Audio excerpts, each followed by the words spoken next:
কিছুদিনের মধ্যেই চড়চড়িয়ে বাড়তে পারে কিছু সংস্থার শেয়ার দর। নেপথ্যে কিন্তু বড় ভূমিকা ভারতীয় রেলের। কয়েক মাস আগে দেখা গিয়েছিল একটানা ঊর্ধ্বগতি, কিন্তু তারপর ফের পতন। এর মধ্যেই আবার রেল খাতের কিছু শেয়ারের দাম বাড়ার সম্ভাবনা রয়েছে। কারণ হিসাবে জানা যাচ্ছে ভারতীয় রেলের একটি বড় অর্ডার দেওয়ার প্রস্তুতি নিচ্ছে।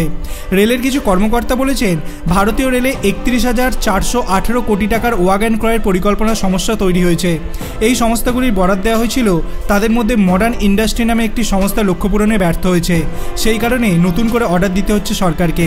তথ্য বলছে 2022 সালে কেন্দ্রীয় সরকার 7টি সাপ্লায়ারকে 79,800টি ওয়াগনের অর্ডার দিয়েছিল। Titagarh wagon, Texmaco rail and engineering, Hindustan engineering industries, commercial engineer and body builders, oriental foundries, Besco and modern industry পেয়েছিল বরাক।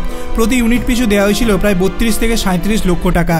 টিটাগড় ওয়াগন পেয়েছিল 24,177 ইউনিটের সবচেয়ে বড় অর্ডার। 20,700 ইউনিটের বরাদ পেয়েছিল টেক্সোম্যাক। রেল অ্যান্ড ইঞ্জিনিয়ারিং কর্মকর্তা জানিয়েছেন, যেখানে 2022 সালে জুলাই মাসের মধ্যে মডার্ন ইন্ডাস্ট্রি 3,776.35 কোটি টাকায় 9,242টি ওয়াগন সরবরাহ করার কথা ছিল, তারা এখনও পর্যন্ত 71টি ওয়াগন সরবরাহ করতে পেরেছে। মডার্ন ইন্ডাস্ট্রি বলেছে, ক্রমাগত কর্মী বিক্ষোভের জেরে তাদের উৎপাদন ব্যাহত হয়েছে, তাতেই বেড়েছে সমস্যা। আর এখানেই বিপাকে পড়েছে রেল। নাম প্রকাশে অনিচ্ছুক রেল মন্ত্রকের এক বরিষ্ঠ আধিকারিক জানিয়েছেন, ঘাটতি মেটাতে অন্যান্য ওয়াগন সরবরাহকারীদের কাছে অর্ডার দেওয়া হবে। এই বছরের ফেব্রুয়ারিতে রেলওয়ে হিন্দুস্তান ইঞ্জিনিয়ারিং ইন্ডাস্ট্রিজ থেকে আরও 343টি ওয়াগন কেনার সিদ্ধান্ত নিয়েছে। এই সংস্থার কাছে মোট অর্ডারের সংখ্যা দাঁড়িয়েছে 7,506।